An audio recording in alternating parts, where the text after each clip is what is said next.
Hi friends, Pongal mini vlog தான் பார்க்க போகிறோம். வெளியில் பார்த்தீங்கன்னா வாசலில் வந்து கலர் கோலம் போட்டிருந்தேன். ஆனால் உள்ளே வந்து பொங்கல் வைக்கிற இடத்துல நார்மலாக தான் வந்து கோலம் போட்டிருந்தேன். ஏன்னா அந்த இடத்துல நடந்துக்கிட்டே இருக்கிறதுனால அலைஞ்சிரும் அப்படின்னு சொல்லிட்டு. அப்புறம் பார்த்தீங்கன்னா அடுப்பெல்லாம் ரெடி பண்ணி வச்சுட்டு மண்பானையில் வந்து பொங்கல் வைக்க போகிறேன். போன வருஷம் பொங்கல் வைக்கிறதுக்கு ரொம்பவே கஷ்டப்பட்டுட்டேன். தனியாகவே பொங்கல் வைக்க ரொம்ப ரொம்ப பாடுபட்டேன் 2 பசங்களையும் வச்சுட்டு. ஆனால் இந்த வருஷம் அப்படி கிடையாது. மாமா கூட இருக்கிறதுனால ரொம்ப ஹெல்ப்பாக இருந்தாங்க.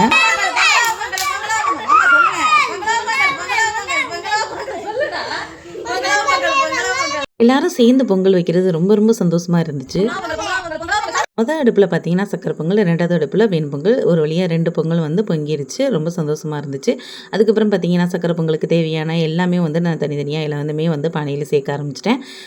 சின்ன பானையாக தான் வச்சுருந்தேன். ஏன்னா வந்து கம்மியாக தான் வந்து பொங்கல் அதிகமாக சாப்பிட மாட்டாங்க யாருமே. குட்டீஸும் அப்படி தான், மாமாவும் அப்படி தான். எனக்குமே அதிகமாக சாப்பிட மாட்டேன். அதனால் 2மே வந்து சின்ன பானை தான். தீபத்தை ஏந்தி வரும் வீரர்களும் வீராங்கனைகளும் மாவட்ட அளவிலும் மாநில அளவிலும் போட்டிகளிலே கலந்து கொண்டு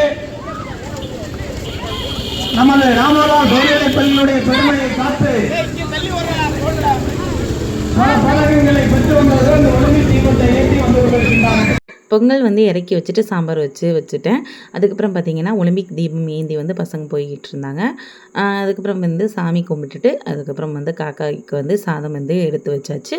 இப்படி தான் வந்து எங்களுக்கு வந்து பொங்கல் அன்னைக்கு போணுச்சு. இது வந்து காணும் பொங்கல் அன்னைக்கு எடுத்த விழாக. அன்னைக்கு வந்து கலர் கோலம் வந்து வாசலில் போட்டிருந்தேன்.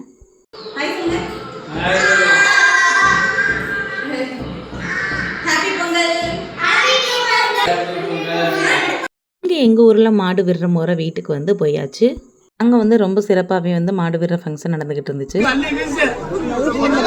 நெக்ஸ்ட் இயர் யார் வீட்டுக்கு வருது அப்படின்னு சொல்லிட்டு குலுக்கல் சீட்டு மூலமாக எடுத்துக்கிட்டு இருந்தாங்க.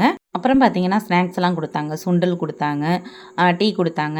இந்த கிளம்பி கரெக்டாக வந்து மாரியம்மன் கோயிலுக்கு போவோம். அவங்க வீட்டில் உள்ள மாடெல்லாம் வந்து அழைச்சிக்கிட்டு கோயிலுக்கு வருவாங்க. ரொம்ப சிறப்பாகவே இருக்கும் மாடு விடுற ஃபங்க்ஷன்.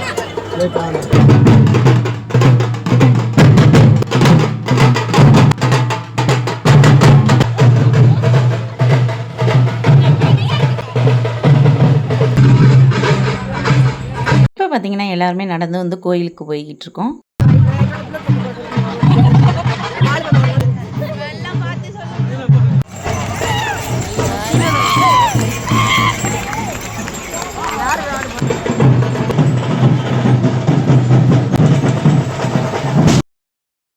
எங்கள் ஊரில் எங்கள் வீட்டில் இப்படி தான் ஃப்ரெண்ட்ஸ் பொங்கல் போணுச்சு. உங்கள் எல்லாருக்கும் எப்படி பொங்கல் போணுச்சுன்னு சொல்லிட்டு மறக்காமல் கமெண்ட் பண்ணுங்கள். ஓகே ஃப்ரெண்ட்ஸ், தேங்க்யூ, பாய்.